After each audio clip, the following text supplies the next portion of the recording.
9 தலைமுறை வம்சமும் அந்த இடத்தையே சாமியா கும்பிட்டுட்டு இருக்கிறதுனால அந்த இடமே முறுக்கேறி சுங்கம் தவிர்த்த சோழனின் பேரனிடம் கர்வம் தவிர்க்க சொல். அப்படி சொன்னவன் இந்த ரங்கராஜ நம்பி என்று சொல். நாட்டில் உண்டு 1000 ராஜராஜர்தான். ராஜனுக்கு ராஜன் இந்த ரங்கராஜன் தான். நீருக்குள்ளே மூழ்கினாலும் நீதி சாகாது. நெஞ்சுக்குள்ளே வாழும் எங்கள் ஜோதி சாகாது.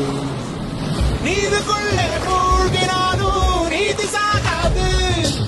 நெஞ்சுக்குள்ளே வாழும் எங்கள் ஜோதி சாகாது. உலகத்துல எந்த முழுமுடுக்கில் இருந்தாலும் சரி இந்த திருவிழாவுக்கு வந்து சேர்ந்துருவாங்க.